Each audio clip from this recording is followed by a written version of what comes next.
Invoqués dans un autre monde pour combattre le roi démon, ses camarades de classe ont acquis de puissantes compétences. Pendant ce temps, lui héritait de la compétence Supérette.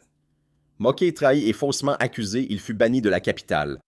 Ce fut le début de sa nouvelle vie de marchand, passant de la vente de thé et d'onigiris à la construction d'un réseau commercial inarrêtable avec des marchandises que personne n'avait jamais vues.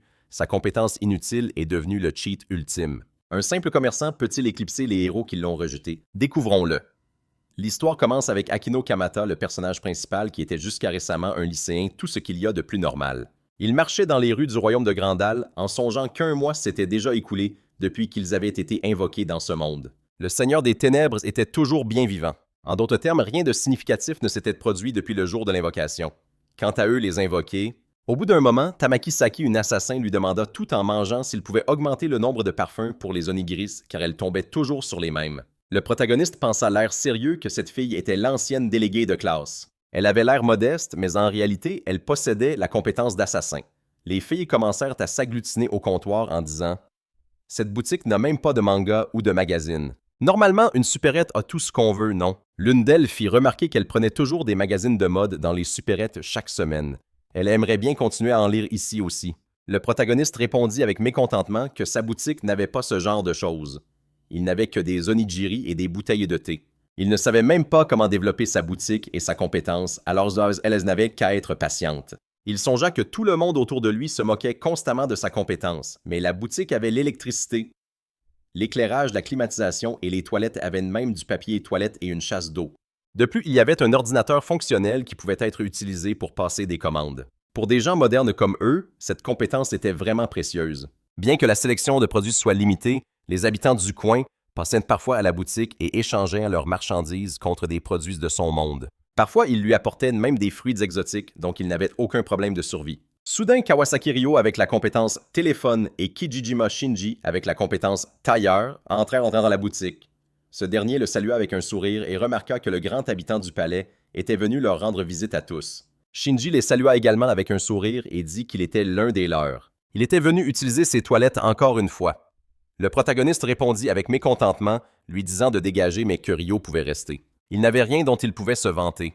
En voyant Tamaki, Shinji s'exclama « Pourquoi la déléguée de classe est-elle affalée sur un futon au milieu du magasin? » Elle répondit que c'était parce que c'était confortable et pratique. Le protagoniste pensa qu'ils étaient vraiment bruyants. Ce jour-là, ils étaient en classe et se sont soudainement retrouvés dans un endroit inconnu. Ce jour-là, ils furent appelés par Crusades, la souveraine du royaume oriental de Grandal, qui décida de leur accorder son pouvoir. Il se dit qu'en bref, dans ce monde, il y avait quelqu'un appelé le Seigneur des Ténèbres, une sorte de roi démon ou quelque chose comme ça. Il avait créé des monstres qui causaient beaucoup de tort au monde. Sur les 7 pays du continent, 2 avaient déjà été détruits par les créations du Seigneur des Ténèbres. Afin de surmonter la crise, Grandal a effectué un rituel d'invocation de héros d'un autre monde décrit dans des écrits anciens. Et en conséquence, tous les élèves de leur classe furent invoqués. 31 personnes. D'habitude, seuls 3 ou 4 héros sont invoqués. Les gens de ce monde étaient donc également perplexes. À ce moment, Kurumwa, l'élite de la classe, dit d'un air sérieux qu'il comprenait les raisons pour lesquelles ils avaient été invoqués ici. Mais pouvait-il demander quelque chose? Le protagoniste pensa nerveusement. Ce type était l'élite de leur groupe avec de bonnes notes et un joli visage. C'était un type extrêmement désagréable. Le garçon se tourna vers Crusade et fit remarquer que tout d'abord, ils n'étaient que des étudiants.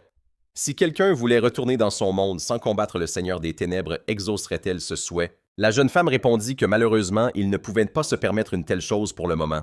Tamaki demanda avec enthousiasme, mais pourquoi elle expliqua qu'il manquait de pouvoir magique pour rouvrir le portail, mais que celui-ci pouvait être obtenu en battant le Seigneur des Ténèbres. Alors peut-être pourrait-il utiliser le sortilège nécessaire. Le protagoniste pensa que tout était clair pour lui. Pour rentrer chez eux, il devait vaincre ce Seigneur. « Je vois », dit pensivement Uto. Maintenant, il allait poser la deuxième question.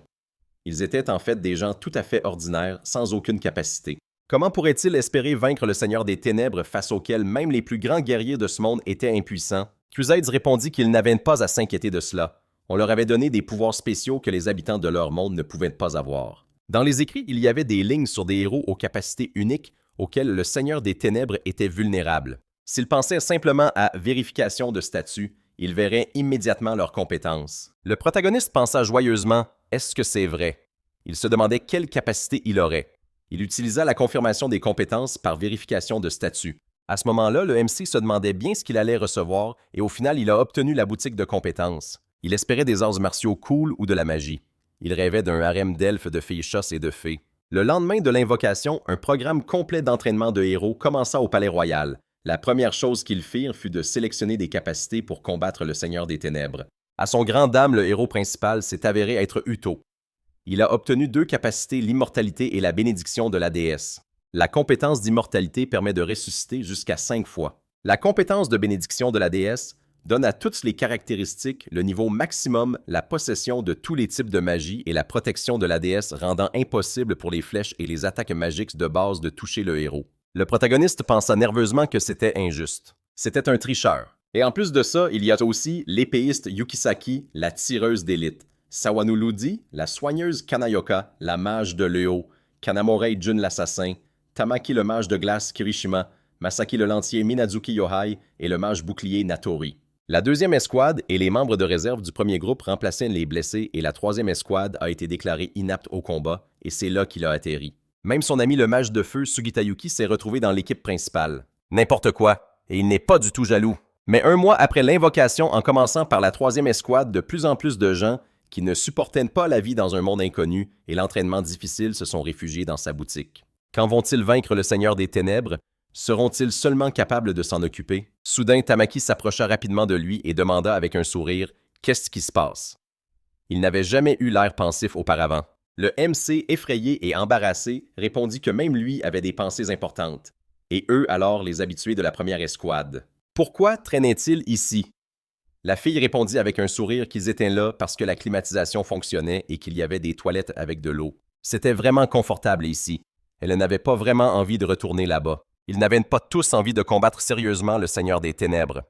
Le protagoniste nota que tout le monde pensait ainsi, y compris lui.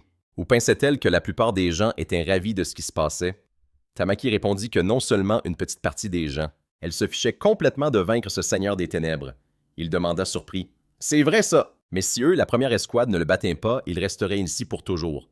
Donc rester les bras croisés n'était pas une option. » La file s'exclama joyeusement qu'ils en avaient de la capacité, donc tout irait bien. Elle le protégerait. Le gentil propriétaire de la boutique, le protagoniste, répondit nerveusement qu'elle devait lui pardonner d'être un héros aussi inutile. Après ça, Tamaki dit au revoir à tout le monde et partit suivi par son groupe. Le MC pensa « Enfin, cette foule s'est dispersée et c'est devenu calme. Devrait-il laisser les portes ouvertes jusqu'à ce que les autres reviennent? » De toute façon, il n'avait rien à faire. Soudain, Yuto et Jun entrèrent dans la pièce. Il demanda avec un sourire « Alors c'est ici que Yui disparaît. » Il s'inquiétait qu'il ait encore manqué l'entraînement. Le garçon lui-même s'excusa avec enthousiasme et expliqua qu'il se sentait mal. Le climatiseur fonctionnait ici, alors il a pensé que c'était l'endroit idéal pour se reposer. Le protagoniste se demanda confus « Pourquoi me parle-t-il de manière si formelle? »« Junglusa et Nota? » Alors c'est ici que les héros de la 3e escouade se rassemblent. Ils utilisent cette boutique comme un endroit pour se reposer et se soutenir mutuellement dans leur nullité. Eh bien, pour de la racaille, c'est un endroit tout à fait convenable. Bien qu'il n'y ait presque pas de marchandises ici, bientôt tout sera envahi par les mauvaises herbes. Ils s'exclamèrent furieusement « Pour qui il se prend qu'il la ferme et qu'il ne fasse pas le malin juste parce qu'il a une compétence puissante? » Yui dit d'un air abattu « Arrêtez, vous ne devriez pas être impoli avec ces deux-là. » Soudain, Jun utilisa sa compétence et les attaqua. Le protagoniste en voyant ça se demanda avec surprise « C'était quoi ça? » Une puissante vague apparut en plein dans la boutique qui commença à emporter les membres de la 3e escouade. Le MC pensa nerveusement « Alors c'est ça la capacité de Jun. » Il l'interpella d'un air sérieux et dit « Arrête ça. » Le type avec un sourire sarcastique demanda comment lui, un ver de terre insignifiant, osait s'opposer à lui un membre de l'équipe principale. Il faut croire que la racaille même dans un autre monde reste de la racaille. Oh, ils ne peuvent plus l'entendre. Uto l'interpella avec un sourire et demanda « Ça suffit maintenant. Bon, il faut encore que je dise quelque chose d'important à Kamada. Et à ce rythme, il va l'emporter au loin. » Jun s'arrêta et répondit qu'il avait compris. Le type s'approcha du personnage principal et lui dit bonjour.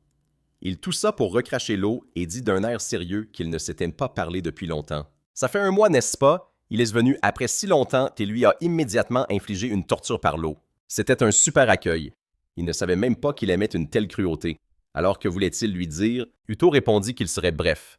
Il voulait qu'il quitte cette ville. Le MC était confus, se demandant ce qu'il racontait. Il a ajouté que sa présence poussait certains faibles à abandonner la réalité, surtout s'il ne s'agissait que de la troisième escouade, bonne à rien. Mais maintenant, même les membres de l'escouade principale étaient prêts à se ruer dans sa boutique. Le protagoniste s'est dit que ça l'inquiétait aussi. Mais Uto a fait remarquer que pour retourner dans leur monde, ils devaient vaincre le Seigneur des Ténèbres. Ils devaient coopérer les uns avec les autres et sa capacité était non seulement inutile, mais aussi nuisible. Il a répondu qu'il comprenait ce qu'il voulait dire, mais de le laisser réfléchir un peu. À être soudainement projeté dans un monde inconnu, c'était trop. N'est-ce pas où Ito a ricané, s'est excusé et a dit que même avec sa générosité, il n'avait que jusqu'au matin. Bien que s'il se mettait à genoux et le suppliait, il pourrait peut-être lui laisser un peu d'argent pour le voyage. Le Seigneur des Ténèbres serait sans aucun doute vaincu par eux, les héros élus. Leur victoire était inévitable, alors lui, un perdant, pouvait se détendre. Il voyait bien au-delà de l'avenir prévisible. Il pensait à ce qui se passerait après sa victoire et son retour à la maison, à la façon dont il sauverait le monde moderne de ses propres mains. La société moderne était remplie de gens qui suffoquaient par manque de liberté de penser. Il avait obtenu le pouvoir de changer ça. La capacité de ressusciter, c'était la véritable immortalité et un pouvoir magique absolu accordé par la déesse. La bénédiction de la déesse. N'était-il pas comme un dieu maintenant? S'il retournait dans leur monde avec ses pouvoirs incroyables, les gens le craindraient, le vénéreraient et l'adoreraient inévitablement. C'était le destin que ce monde lui avait donné. Alors maintenant, comprenait-il quel genre d'idéal il était devenu en chair et en os? Le protagoniste s'est dit que ce salaud semblait avoir complètement perdu la tête. Ou était-ce sa vraie nature? Il a demandé avec mécontentement. Quoi qu'il en soit, il fallait juste qu'il quitte cette ville, c'est ça. Uto a acquiescé avec un sourire et a ajouté qu'il était content que ce soit une personne raisonnable. Où qu'il aille et qu'il prie pour leur victoire sur le Seigneur des Ténèbres. Après un moment, le protagoniste a souri et a fait remarquer qu'honnêtement, sa boutique était cool. Tout ce qu'il avait à faire, c'était de fermer cet endroit et de le rouvrir, et tout irait bien. Tamaki, en entendant ça, s'est exclamé avec frustration « Mais qu'est-ce qu'il raconte ?» Elle avait entendu dire que Yui et les autres avaient de gros problèmes. Et quand elle est arrivée en courant, elle a vu que la boutique était en plein chaos. Et Yuto lui a carrément dit de partir. C'était vraiment mesquin. Une telle injustice ne pouvait être tolérée. Elle allait tout lui dire en face. Il a répondu avec un visage sérieux qu'il était heureux d'entendre de telles paroles. Mais n'était-elle pas l'une des élues? Ça ne la mettrait pas dans une position délicate. La jeune fille a expliqué que, comme elle l'avait dit, tout le monde dans le groupe actuel des élus a des niveaux d'implication différents, donc tout va bien. Celui qui travaillait le plus dur dans le programme d'entraînement des héros, c'était Uto. À part lui, il y avait aussi le mage de l'Ojun et le mage de glace Masaki. Et puis il y avait la mage du bouclier Mitsuki et Saki l'épéiste. Le reste, y compris, elle était la plupart du temps terrée dans le palais. Récemment, beaucoup de gens avaient commencé à sécher l'entraînement. Le protagoniste s'est demandé si ça voulait dire que seulement 5 d'entre eux participaient à l'entraînement contre le Seigneur. Tamaki a dit qu'au début, tout le monde assistait assidûment aux cours, mais quand les leçons pratiques de chasse aux monstres ont commencé, tout le monde a commencé à voir les choses différemment. L'autre jour, ils ont eu un combat d'entraînement contre des orques, et Masaki, un mage de glace, les a littéralement criblés de flèches de glace. Tout le monde était complètement horrifié. Le protagoniste a noté qu'après l'incident avec Jun, il n'était même pas surpris. La jeune fille s'est exclamée avec mécontentement qu'il était encore pire. Il peut prolonger sadiquement le meurtre de n'importe quel ennemi en choisissant les méthodes les plus douloureuses. Elle ne peut tout simplement pas le supporter. Il a demandé « Et ce psychopathe? » Elle a demandé « Tu parles de Yuto? » Il a l'air d'un étudiant ordinaire appliqué et excellent. Il accomplit toujours ses tâches sans la moindre erreur. Il ne sèche jamais l'entraînement, donc il a une bonne réputation au palais, mais personnellement, elle a toujours eu des désaccords avec lui et dernièrement, tout le monde a peur de lui. Après l'entraînement, ils rentrent tous chez eux et Yuto se rend dans les appartements de la reine. Le protagoniste s'est exclamé complètement choqué que ce salaud passait toutes ses nuits seul avec cette fille magnifique. Quel obsédé! Tamaki a demandé surprise quelles étaient ses priorités et ses griefs. Il a dit d'un air songeur qu'il s'avère que Yuto est devenu l'amant de la reine et qu'il est en fait considéré comme le futur dirigeant de ce pays. Même Yui a décidé de ne pas le contredire. Elle a clairement peur de lui, mais s'il se trompe, il pourrait être accusé de comploter contre le favori de toute la cour royale. Il pourrait être sévèrement puni pour ça. Tamaki a fait remarquer qu'il lui était difficile de lui parler maintenant. Le personnage principal, le visage grave, pensa qu'après avoir vaincu le souverain, il préparait clairement un mauvais coup. Pendant ce temps, les filles ont étalé le linge de lit et sont allées se coucher. Il a regardé l'horloge et a pensé qu'il ne restait que quelques heures avant l'aube. Il lui semble que ce psychopathe s'est emparé du pouvoir modèle. C'est certain, ils sont ennemis maintenant. Il n'arrive même pas à dormir aujourd'hui tellement il est inquiet de toute cette situation. Il espérait que Tamaki serait capable de le ramener à la raison, mais à bien y réfléchir, il vaut mieux ne pas se mettre en travers de son chemin. Soudain, plusieurs flèches enflammées ont traversé les vitrines du magasin.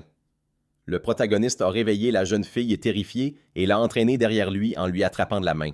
Elle a crié de peur, demandant ce qui se passait. Il a allumé l'ordinateur et a répondu qu'il devait vérifier les caméras de surveillance. Grâce à la caméra, ils ont vu Cruz se tenir dans la rue avec son armée. Le protagoniste, complètement sous le choc, a remarqué qu'il ne pensait pas que la reine elle-même viendrait s'occuper de lui. Elle était certainement venue pour le chasser sur les ordres d'Uto. Tamaki s'est exclamé avec angoisse que c'était impossible. Pourquoi compliquer la situation à ce point? Il a répondu que tout ça, c'était pour l'intimidation. À ce moment-là, dans la rue, Cruz a hurlé « Est-ce que ce héros de magasin m'a entendu? Je suis la reine de Grandal. » Il a été déclaré hérétique par l'Église pour s'être rangé du côté du Seigneur des Ténèbres. À partir de ce jour, il est banni de leur royaume à tout jamais. Et ce n'est pas tout. Il a commis de nombreux crimes au cours du dernier mois. Enlèvement, détention illégale, tentative de meurtre-chantage. La liste de ces crimes est sans fin. Ils ne fermeront plus les yeux sur de telles choses simplement à cause de son statut de héros. En entendant cela, le protagoniste s'exclame totalement choqué. « Quand est-ce que j'ai réussi à devenir un criminel aussi terrible? » Tamaki a demandé affolé. « C'est quoi ces bêtises et Kamada ne feraient jamais une chose pareille? » C'est un mensonge éhonté. Il a dit l'air perdu, c'était évident qu'Uto leur racontait n'importe quoi. À ce moment-là, cet idiote de Cruz lui a hurlé de se soumettre immédiatement et de quitter le pays. S'il ne se soumettait pas, il serait brûlé avec le magasin. Le protagoniste pensa le visage grave qu'il devait au moins la faire sortir d'ici. Il a pointé la porte du doigt et lui a dit de s'enfuir par la porte de derrière. Tamaki a répondu avec véhémence qu'elle ne l'abandonnerait pas. Ils pouvaient s'enfuir ensemble. Le protagoniste a souri et a fait remarquer que c'était lui qu'il chassait. Si elle restait, elle deviendrait leur prochaine cible. Il allait simplement se rendre. Heureusement, il avait le choix. La jeune fille a fondu en larmes et a répondu timidement qu'elle ne voulait pas de ça. Elle avait promis de le protéger. Il se demanda surpris avait-elle toujours été aussi émotive. Le protagoniste lui tapota la tête et lui dit en souriant qu'elle ne devait pas s'inquiéter. S'il parvenait à s'échapper et à se revoir, il la laisserait même utiliser les toilettes. Il lui achèterait aussi plus d'algues par courtoisie.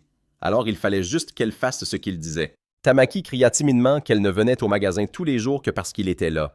Le protagoniste la jeta dans la rue et lui dit qu'il était temps que ça s'arrête, qu'elle s'enfuit. Il prierait pour qu'il vainque le Seigneur des Ténèbres, alors elle devait prendre soin d'elle. Elle hurla les larmes aux yeux qu'il était un idiot, et qu'il n'oublie surtout pas qu'il n'avait pas le droit de mourir. Le protagoniste lui dit au revoir, se dirigea vers l'entrée principale, leva les mains et déclara qu'il se rendait. Il n'opposerait aucune résistance. Instantanément, les gardes l'encerclèrent, mais pointèrent leurs lances sur lui. Crusades, le visage grave, nota que c'était un bon choix pour un criminel. Il pensa qu'elle était absolument certaine qu'il était coupable. Elle ajouta qu'il ne se reverrait très probablement jamais, alors elle fit ses adieux à cet inutile héros du magasin. Quelque temps plus tard, il fut expulsé du territoire du pays. Le protagoniste, le visage grave, se demanda pourquoi, de toutes les personnes possibles, c'était lui qui s'était avéré inutile. Quelque temps plus tard, alors qu'il faisait déjà nuit, il arriva dans la forêt de Soladis et se dit que dans cette forêt, l'obscurité était à s'en crever les yeux. Il faisait si sombre que même les champs autour de la maison de sa grand-mère lui paraissaient moins lugubres. Il retournerait bien en ville tout de suite, mais s'il l'attrapait, il le brûlerait vif, car il était désormais banni. Si ça continuait, il serait le premier héros de leur classe à mourir. Soudain, le protagoniste entendit des bruits étranges et invoqua instantanément son magasin en plein milieu de la forêt. Courant à l'intérieur, il alluma les caméras de surveillance et voyant de nombreux loups, s'exclama avec agitation qu'il était encerclé. Ils étaient clairement attirés par la lumière. Il devait rapidement éteindre les lumières dans tout le magasin. « Attends, jouer sous l'interrupteur », pensa le protagoniste effrayé. « N'y a-t-il vraiment pas d'interrupteur? » C'est un magasin ouvert 24 heures sur 24. Est-ce qu'il a déjà éteint les lumières ici? Il n'y a vraiment pas d'interrupteur. Peut-être que ça réagit aux applaudissements, il doit barricader les entrées de toute urgence. Ce sera mieux que rien. Il plaça avec fébrilité les boîtes près de la porte et cria. Comment se fait-il que je me sois immédiatement retrouvé dans le pétrin? Le protagoniste regarda les caméras et pensa nerveusement qu'ils avaient déjà pénétré à l'intérieur. Ils ne pouvaient qu'attendre en silence. Ils avaient l'air différent des chiens sauvages et des loups. C'étaient clairement des sortes de monstres. S'ils attaquaient, ils seraient définitivement fichus. Il a vu comment les monstres dévoraient tous les Anagiri et s'est dit qu'ils mangent tout ce qu'ils veulent, pourvu qu'ils s'en aillent d'ici. Soudain, le protagoniste a accidentellement fait tomber un objet de la table et a pensé avec effroi que c'en était fini. En entendant ça, les loups se sont mis à essayer de défoncer la porte avec acharnement. Il s'est mis à regarder autour de lui effrayé et a crié qu'il lui fallait au moins quelque chose. Le protagoniste a attrapé un extincteur et a hurlé furieusement qu'ils essaient ça pour voir. Il l'a aspergé sur ses adversaires et a pensé « Parfait, il doit continuer sur cette lancée, ça peut les faire fuir ». Un instant plus tard, l'extincteur était vide. le protagoniste a poussé une exclamation de dépit. C'était déjà fini. Ça n'a marché que quelques secondes. Il allait mourir ici maintenant. Il a paniqué et a constaté en riant nerveusement qu'il semblait bien qu'il serait le premier à mourir. Le protagoniste s'est dit qu'il allait se faire dévorer par les tout premiers monstres qu'il croisait. Il était vraiment inutile. Maman, papa, Mimi, le chat devait sûrement s'inquiéter pour lui en ce moment. Il s'est demandé si Tamaki avait réussi à s'échapper. Si elle apprenait qu'elle était mort ici, est-ce qu'elle pleurerait? Ils n'étaient pas si proches, alors pourquoi pensait-il à elle dans ces derniers instants? Au bout d'un moment, le jour a commencé à se lever et les loups se sont enfuis. Le protagoniste est sorti et s'est dit qu'il avait l'air d'avoir survécu. Est-ce que ces monstres ont peur de la lumière du soleil? Soudain, une notification sonore a retenti annonçant que le héros du magasin avait augmenté de niveau. Il a regardé autour de lui effrayé et a crié « C'était quoi ça à l'instant? Ce n'étaient pas des voix dans ma tête, n'est-ce pas? » Le protagoniste a vérifié ses statistiques et s'est demandé si son niveau avait augmenté parce qu'il avait protégé le magasin. Wow, tant de choses avaient été ajoutées. Il avait vraiment envie de tout vérifier, mais un peu plus tard, il est tombé directement sur le sol du magasin et s'est endormi. Quelque temps après, le protagoniste s'est réveillé en sursaut à cause d'un grand cri et s'est demandé ce qui s'était encore passé. Il est allé vérifier les caméras le visage grave et s'est demandé si les chevaliers de Grandal étaient vraiment à ses trousses. Non. Si c'était le cas, il aurait été tué plus tôt. Si ce n'est pas eux, alors qui est-ce que les caméras étaient nettes? Il devait découvrir ça par lui-même. Le protagoniste est sorti, s'est caché derrière un arbre et en voyant une calèche a pensé qu'il y avait une attaque de bandits. Quelle horreur! Il devait partir avant qu'il ne le remarque. Au milieu de tout ce bruit, Tina Arnwish, la fille du marchand, est sortie en courant de la calèche et s'est mise à courir dans les profondeurs de la forêt. Les bandits l'ont remarqué et ont crié que la fille s'était échappée. En entendant ça, le protagoniste a pensé avec surprise « Quelqu'un a survécu. Il faut que je la protège. Qu'est-ce que je dois faire maintenant? Peut-être que je devrais l'aider, mais je ne peux pas gagner tout seul. » L'un des bandits a crié « Ne la tuez pas. On va la prendre vivante et bien s'amuser. » Le protagoniste, le visage grave, s'est dit qu'il ne pouvait pas simplement la laisser dans le pétrin. Après tout, il vient d'un autre monde. Il a créé un nouveau magasin juste à côté d'eux et a pensé qu'il avait très honte. Le protagoniste a couru à l'intérieur et a fait signe à la fille d'entrer. Quand elle l'a fait, il a fermé la porte. En voyant ça, les bandits ont commencé à tirer à l'arbalète. L'un d'eux s'est exclamé « Pourquoi il est figé, vise-lui les jambes ?» Dans le magasin, le protagoniste s'est dit qu'à l'intérieur, il était en sécurité. Il ne restait plus qu'à décider quoi faire ensuite. Au bout d'un moment, il est allé voir les caméras de surveillance et a dit nerveusement qu'il venait de penser que les ennuis étaient terminés et voilà qu'ils s'accumulaient de nouveau. Le protagoniste a regardé la fille et a pensé qu'elle était plutôt jolie. Peut-être que c'était une elfe, mais non, il ne le pensait pas. Soudain, les bandits ont commencé à défoncer les stores métalliques à coups de hache. Le protagoniste, le visage grave, a constaté que les stores ignifuges n'allaient pas tenir longtemps. Soudain, Tina l'a attrapé par les vêtements et s'est légèrement serré contre lui. Il a pensé avec un sourire que s'il était un héros cool avec des super pouvoirs, il l'aurait sauvé avec brio et efficacité depuis longtemps. Mais hélas, la réalité est une chose cruelle. Le protagoniste a demandé « Ça va. Quand ils entreront, je vais détourner leur attention et tu pourras t'échapper à ce moment-là. N'aie pas peur, je te protégerai. » La fille légèrement gênée a souri. Soudain, les bandits sont entrés et se sont mis à crier « Où est-ce qu'il est? Qu'il arrête de jouer? C'est quoi ce bâtiment? » Soudain, l'un d'eux a montré la porte du doigt et ils ont commencé à la défoncer.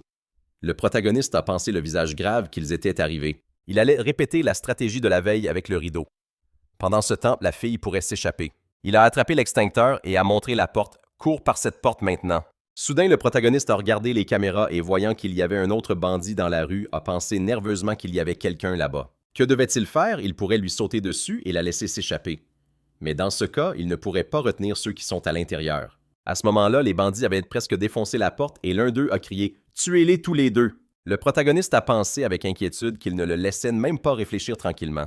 Il a vu une alarme incendie au plafond et en prenant des allumettes, il s'est dit que les habitants de Grandal devaient aussi avoir très peur de ce son au début et que ces bandits ne devraient pas faire exception. Le protagoniste a allumé une allumette et l'a approché de l'alarme quand soudain un son très fort a retenti. Les bandits se sont exclamés de peur « Qu'est-ce que c'est? C'est de la magie !» Le protagoniste s'est caché sous la table avec la jeune fille, pensant que ce son était la diversion parfaite.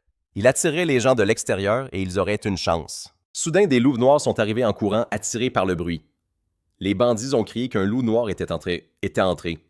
En entendant cela, le protagoniste s'est demandé avec excitation « Est-ce le même monstre que la nuit dernière? » Il a éteint l'alarme incendie et les bandits ont commencé à s'enfuir du magasin terrifiés. Soudain, l'un des bandits a trébuché et a crié aux autres de l'attendre. Le loup l'a attaqué furieusement et l'a tué. Le cri frénétique de l'homme a résonné dans tout le magasin. Le protagoniste a enlacé Tina et l'a serrée contre lui. Au bout d'un moment, tout est devenu silencieux et il a constaté avec un sourire qu'il semblait qu'ils étaient une partie. Maintenant tout va bien.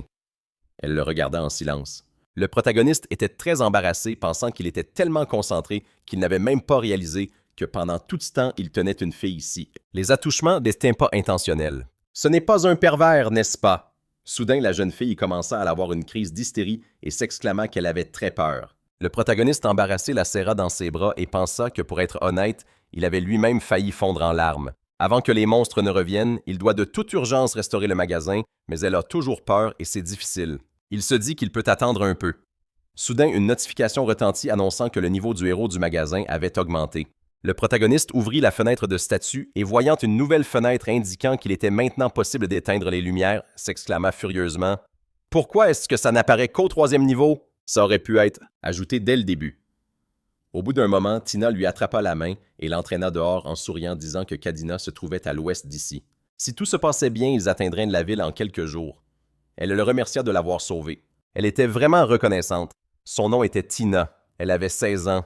Elle était la fille de Sahar An Arnouch, un marchand de la ville de Kadina, qui se trouvait au-delà de cette forêt. Le protagoniste pensa qu'elle n'avait que 16 ans. Bien qu'elle ait son âge, elle lui semblait très indépendante. La jeune fille lui raconta qu'en chemin pour livrer une cargaison au royaume de Grandal, ils avaient été attaqués par ces bandits. Les serviteurs qui l'accompagnaient ont été touchés pendant le raid et ils sont morts. Elle lui demanda de bien vouloir les enterrer et le remercia encore pour tout. Il répondit qu'il ne pouvait pas laisser les choses comme ça. Tina demanda avec intérêt. Était-il un magicien célèbre? Le protagoniste répondit avec surprise qu'il était une personne ordinaire. Son nom est Kamata. Techniquement, il a le titre de héros du magasin d'un autre monde, mais ce n'est pas grand-chose. Elle l'interrompit avec admiration et demanda « Vous venez d'un autre monde. Vous êtes un héros légendaire d'un autre monde. » D'après ce qu'elle avait entendu, tout le monde ici connaît les héros d'autres mondes. Il y a beaucoup de livres et de légendes sur les héros, sur la façon dont ils ont vaincu le mal et sauvé le monde. Le protagoniste pensa avec un sourire gêné comme le roi Arthur Percé ou Yamato Takeru du Japon, quelque chose comme ça. Quelle ironie si elle découvrait qu'il n'était pas vraiment un héros, mais juste un exilé. Elle serait déçue par lui, n'est-ce pas? Il lui demanda si elle connaissait le chemin pour sortir de cette forêt. Tina a accepté, ajoutant qu'elle avait beaucoup voyagé sur les routes commerciales et qu'elle connaissait donc bien le chemin. La ville la plus proche d'ici était sa ville natale. Elle lui a donc proposé de lui servir de guide. Le protagoniste surpris a demandé si c'était possible. Elle a accepté avec joie. Après un moment, il se fit à l'idée qu'il avait finalement accepté qu'elle l'accompagne. Mais que ce soit en marchant, en mangeant ou même pendant leurs exercices, pourquoi lui tenait-elle toujours la main? Toutes les filles de ce monde sont elles aussi audacieuses. Pour lui, un éternel solitaire, c'était une véritable torture. Tina a regardé son visage et lui a demandé avec inquiétude si quelque chose n'allait pas. Peut-être qu'il ne se sentait pas bien. Notre héros a répondu penaud que tout allait bien. Il devait sortir de cette forêt au plus vite avant de se faire à nouveau attaquer par des monstres ou des bandits. Les monstres de ce monde étaient principalement des créatures nocturnes, n'est-ce pas? Comme ces loups noirs, par exemple. Elle a confirmé, lui expliquant qu'il y avait de nombreux monstres dotés d'une magie puissante capable de se déplacer en plein jour et que les bandits, comme il l'avait vu, agissaient même pendant la journée. Ils devaient donc rester sur leur garde. Il était d'accord avec elle et pensa que de toute façon, le niveau de danger n'avait pas diminué. Le protagoniste lui a demandé où ils allaient exactement.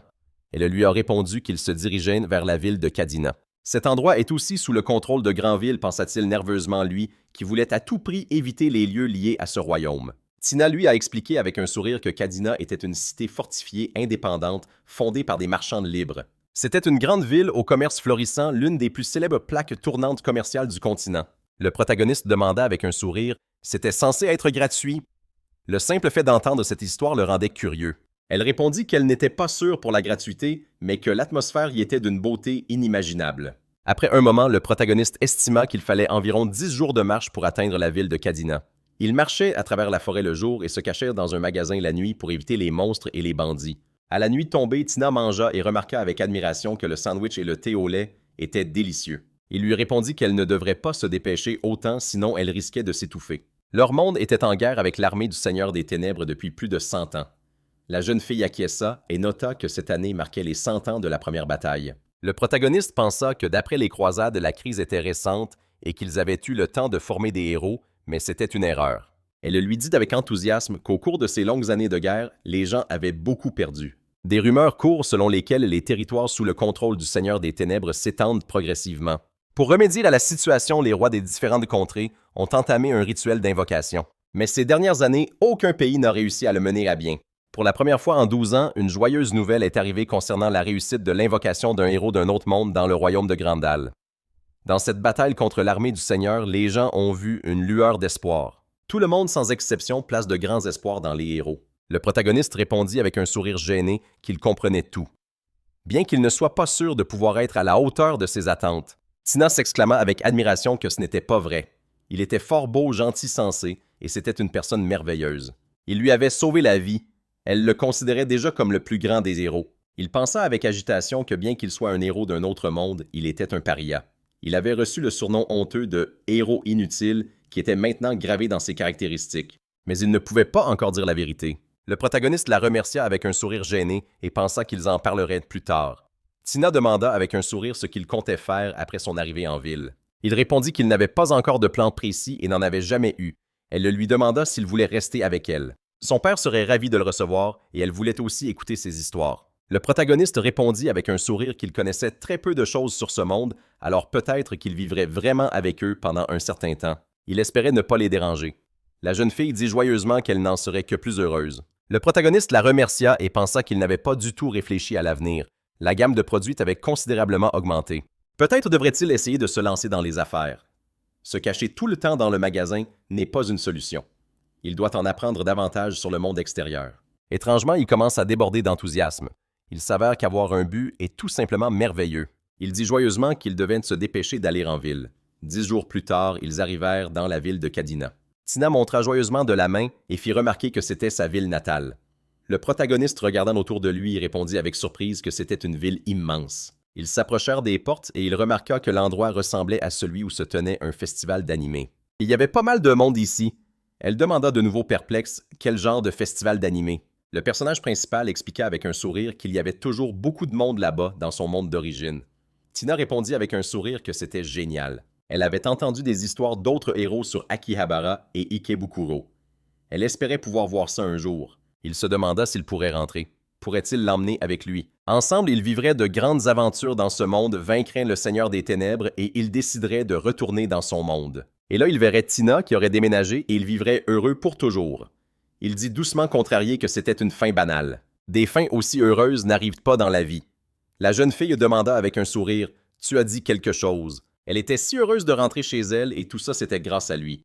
Il lui avait rendu un si grand service qu'elle ne pourrait jamais le remercier assez de toute sa vie. « S'il te plaît, permets-moi d'exprimer ma gratitude d'une autre manière. » Elle lui demanda « Continue de prendre soin de moi et je ne vivrai que pour toi. » Le protagoniste pensa penaud que si on le regardait avec des yeux d'ange, pareil sur le cœur de n'importe qui, s'arrêterait. Il s'exclama avec agitation qu'il n'avait pas vraiment fait grand-chose. C'était à lui de la remercier. Sans elle, il se serait perdu dans cette forêt.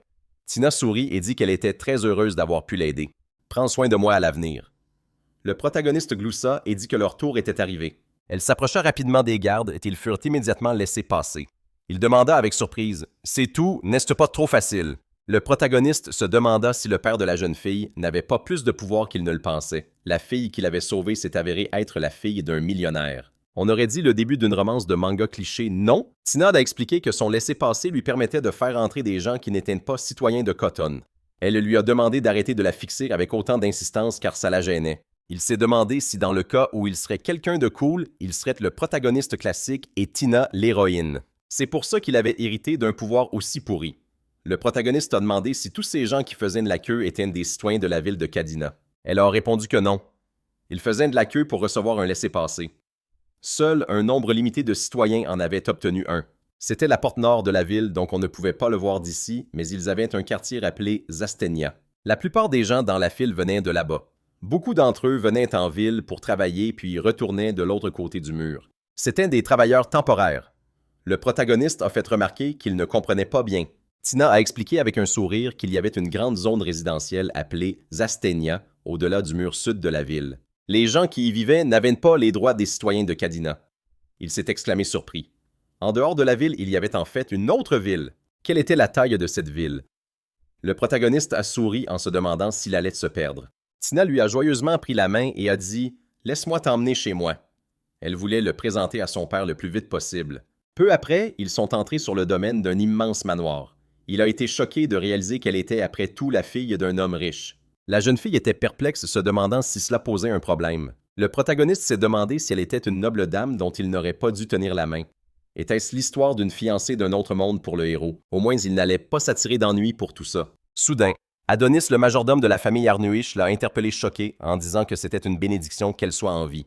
Elle a joyeusement couru pour le prendre dans ses bras. Il a dit que lorsqu'il avait appris l'attaque, il avait cru mourir d'inquiétude. Quel soulagement qu'elle aille bien! Tina a répondu avec un sourire. Pardonne-moi de t'avoir inquiété. Cet homme m'a sauvé. C'est Monsieur Kamata, mon sauveur. Adonis a mis la main sur son cœur, s'est présenté et s'est incliné en disant qu'il le remerciait du fond du cœur d'avoir sauvé sa maîtresse. Le protagoniste a répondu agité qu'il ne fallait pas. Soudain, son père est arrivé en s'exclamant qu'elle était en vie. En voyant ça, le protagoniste a pensé avec un sourire qu'il était content qu'elle ait retrouvé son père saine et sauve. Une bonne fin pour cette histoire. Soudain, l'homme l'a giflé et a hurlé furieusement « Qu'est-il arrivé à la cargaison? » C'est revenu sans rien après avoir perdu d'importants biens familiaux. Tant que tu n'auras pas compensé les pertes et rapporté un bénéfice. N'y pense même pas à revenir. Le protagoniste en colère l'a interpellé et a tenté d'intervenir, mais Adonis l'a attrapé en lui faisant remarquer que c'était les affaires de la famille Arnuish. Il valait mieux pour les étrangers de ne pas s'en mêler. Il s'est exclamé furieusement. Comment ose-t-il parler comme ça à sa fille qui a failli mourir? Comment peut-il se dire père après ça, a demandé Sahara confus. Qui est ce va-nu-pied? Comment ose-t-il me parler si grossièrement?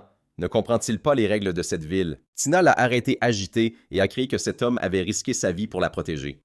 Un jour, il sauvera ce monde.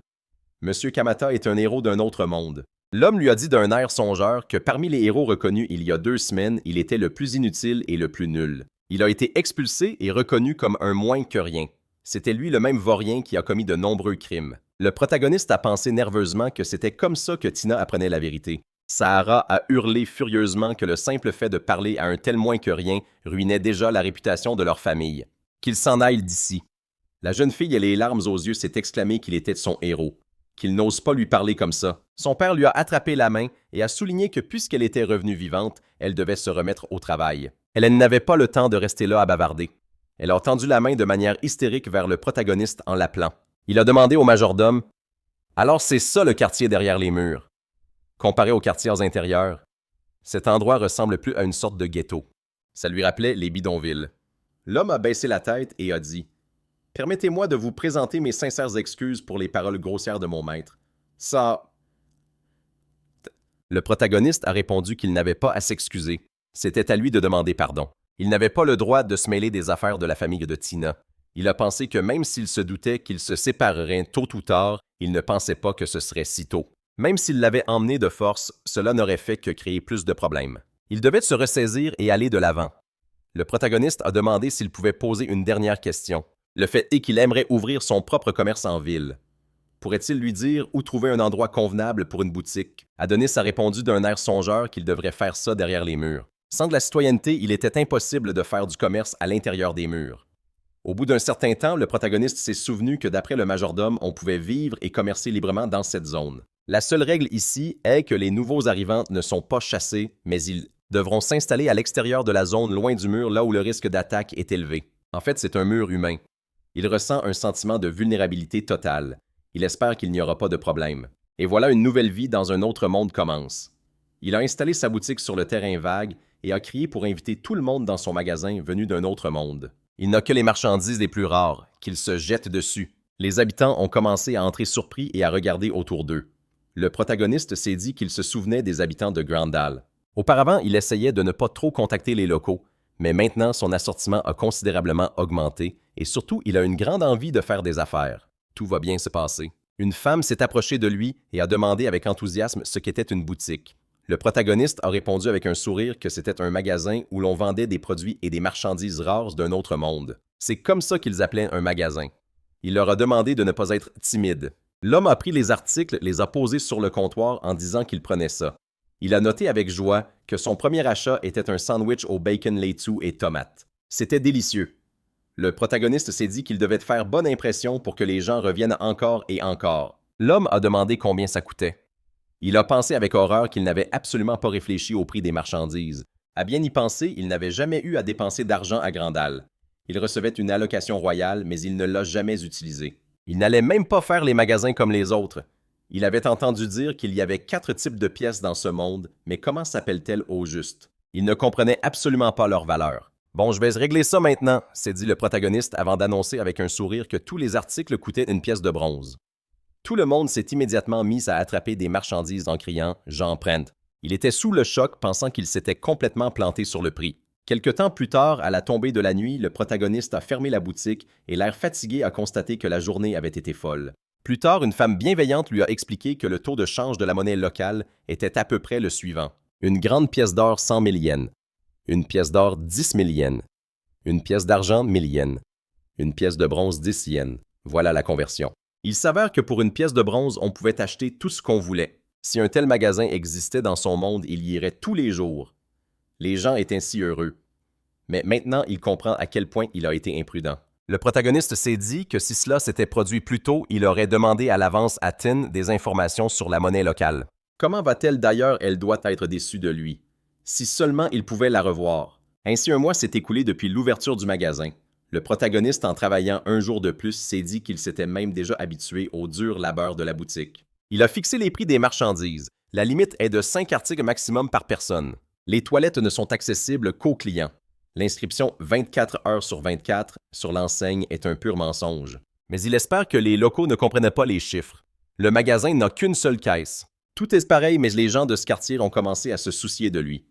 Peut-être qu'il fait enfin partie de cet endroit. Il lui semble qu'il a trouvé ce qu'il cherchait dans ce monde, un but. Quelque temps plus tard, Zarl a frappé à la porte du magasin en disant qu'il venait pour des marchandises. Le protagoniste l'a laissé entrer et montrant les sacs d'argent a précisé que c'était la recette de la veille. Il a noté avec un sourire qu'il est toujours aussi doué pour le commerce. Il l'envie beaucoup. Le protagoniste s'est dit que ce type suspect est Zarl, un marchand de l'Ouest. Ils se sont rencontrés environ une semaine après l'ouverture du magasin. Ce jour-là, alors qu'il s'apprêtait à faire une pause, Zarl lui a soudainement adressé la parole. Il s'est souvenu de la façon dont Zarl était venu le voir en lui disant qu'il avait une offre intéressante. Pouvait-il parler? Le protagoniste s'est dit que ce type était très suspect. Il lui a demandé comment il échangeait ses gains.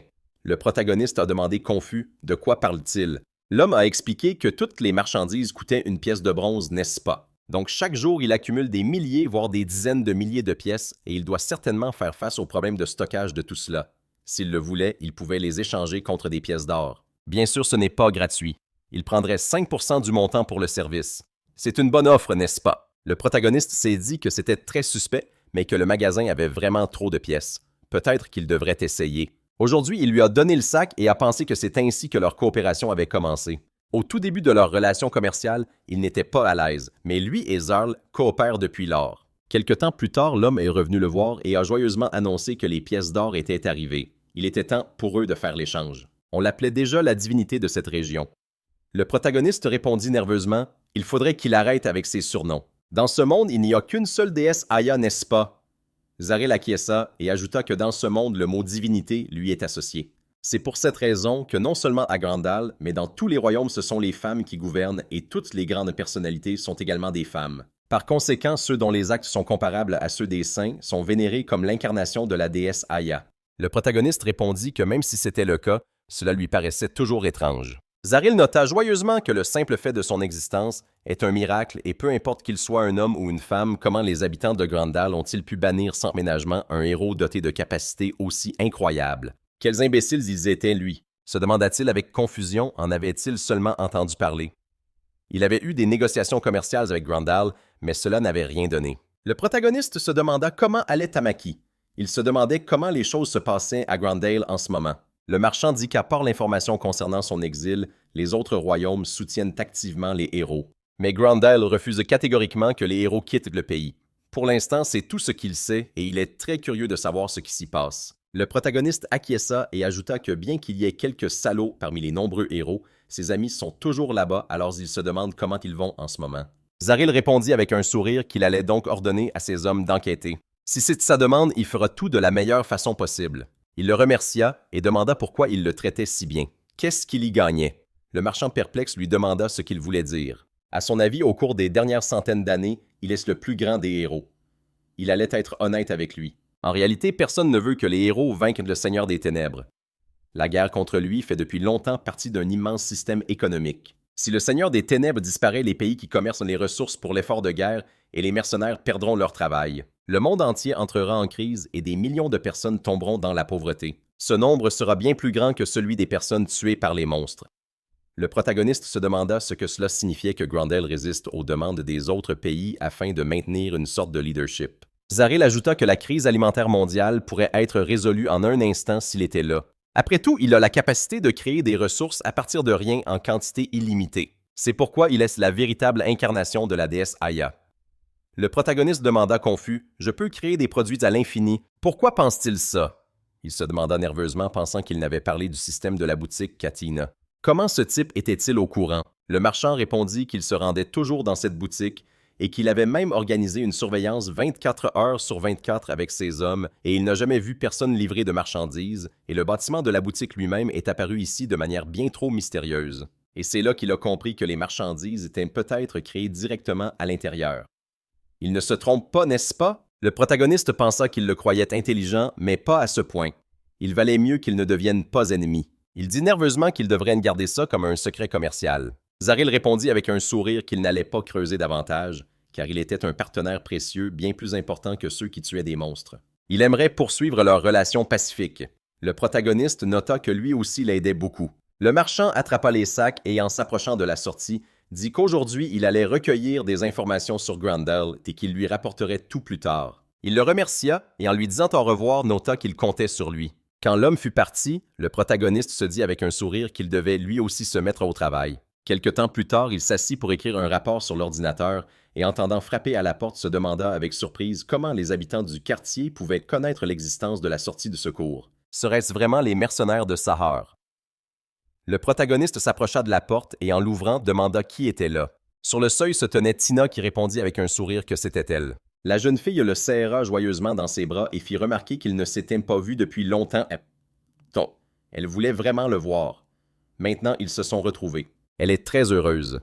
Le protagoniste versa une larme et en la serrant dans ses bras, pensa qu'il ressentait la plénitude de la vie. Le protagoniste se demanda si Tina l'aimait bien.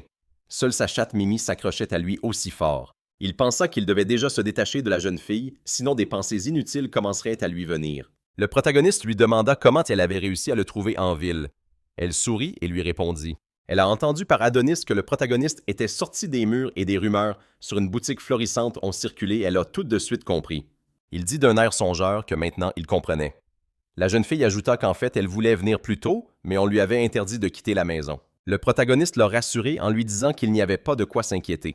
Il a ajouté qu'il devait s'excuser de ne pas lui avoir dit qu'il avait été renvoyé de Grendel.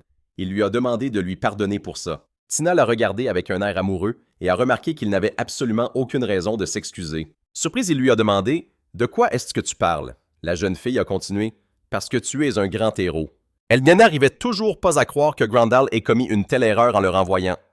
Les habitants de ce pays devaient amèrement le regretter maintenant. Elle lui a avoué. En fait, elle observait sa boutique depuis midi. Le protagoniste était indigné. Qu'est-ce qu'elle racontait? Pourquoi ne lui en avait-elle pas parlé tout de suite? Tina a souri et a dit « Maintenant, beaucoup de gens viennent dans ta boutique et ils repartent tous avec le sourire. » Elle a ajouté « N'est-ce pas ce que tout véritable héros cherche à accomplir? » Le protagoniste embarrassé a dit que ce n'était pas ça. C'est juste que les articles de sa boutique sont bon marché. Ça ne veut pas dire qu'il est utile à qui que ce soit.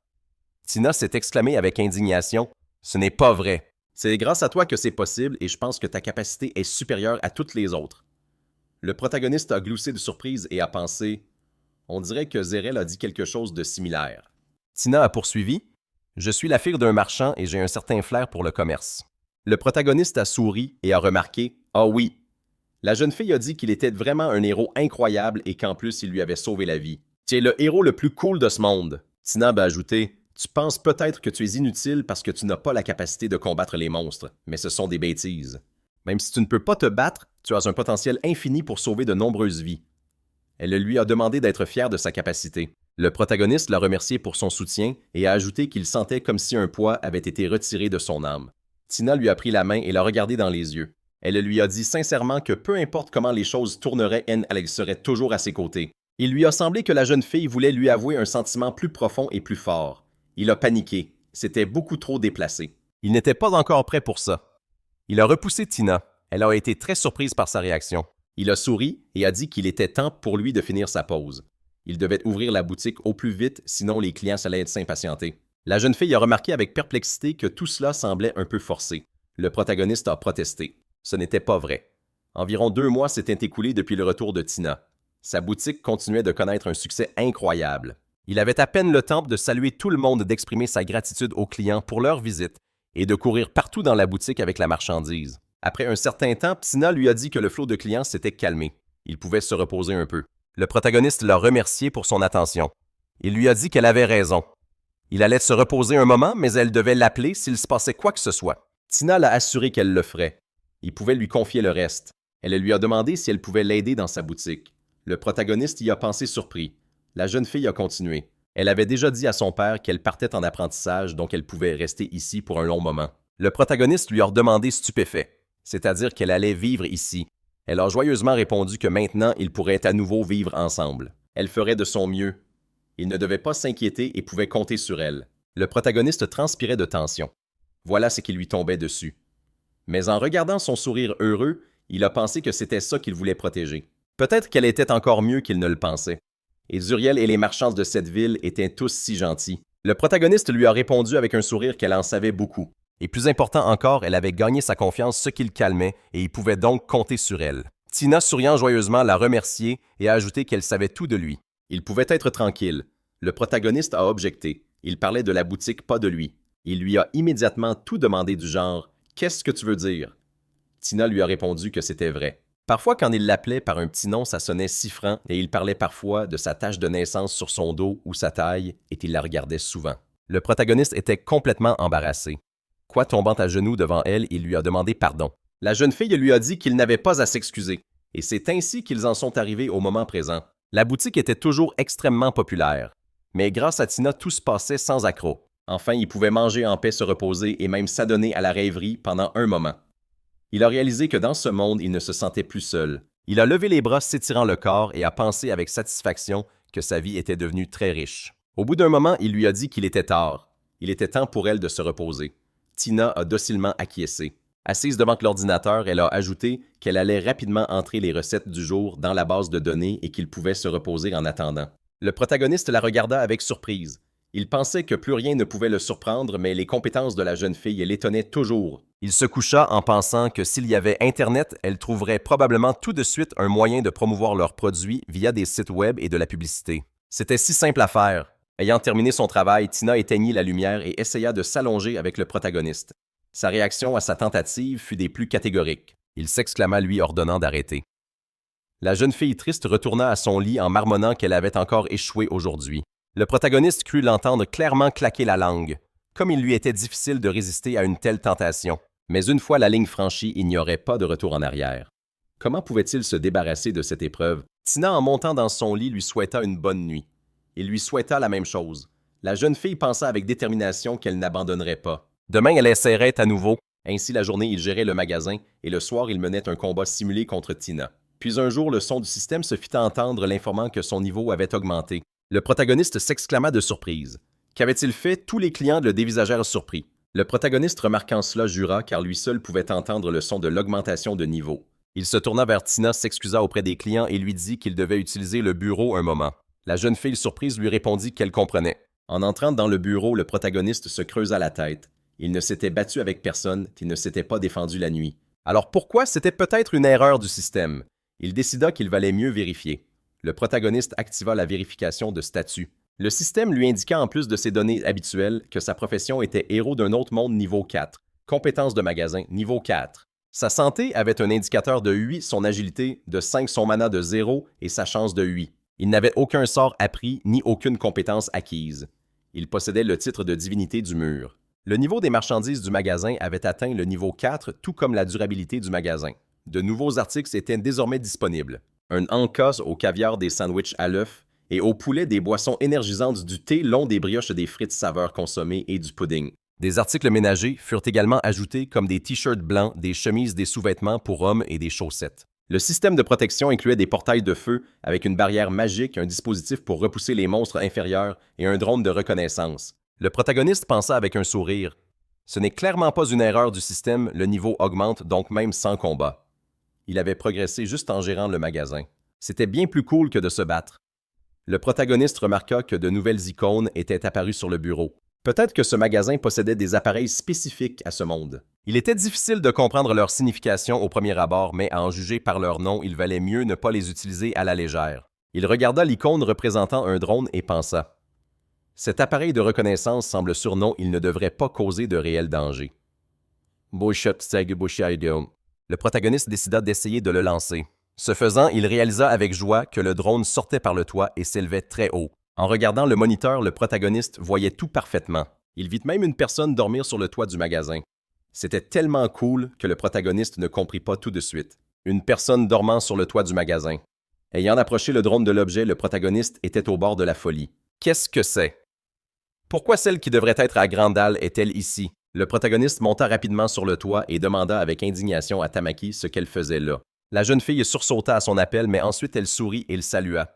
Elle voulut lui dire qu'il ne s'était pas vu depuis longtemps, mais à ce moment-là, elle tomba du rebord. Le protagoniste lui demanda avec anxiété « Ça va ». La jeune fille se frotta l'endroit endolori et dit indignée que ça faisait mal. Il ne fallait pas lui faire peur comme ça. S'il y avait des bleus sur sa peau délicate, ce serait de sa faute. Le protagoniste lui demanda surpris « Pourquoi es-tu habillé comme ça? Et surtout, pourquoi es-tu ici? » La tenue de son allié soulevait en effet quelques questions, mais elle n'y prêta pas attention. Tamaki lui dit qu'elle était venue pour lui. Le protagoniste la regarda perplexe. Pendant ce temps, Bzerel, après avoir écouté son informateur, lui demanda si c'était vrai. L'interlocuteur confirma que le rapport était exact. Bzerel regarda les environs et dit que ça allait chauffer. À ce moment-là, le protagoniste demanda à Tamaki comment elle était arrivée jusqu'ici.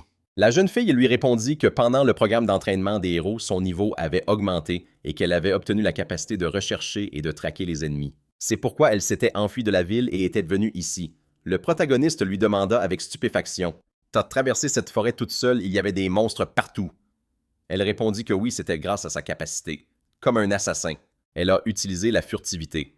Voyant sa perplexité, la jeune fille lui expliqua que cette compétence permet de dissimuler complètement la présence de son utilisateur. C'est pour ça qu'elle a réussi à s'échapper même quand des monstres la poursuivaient. Le protagoniste grimaça en entendant ces paroles.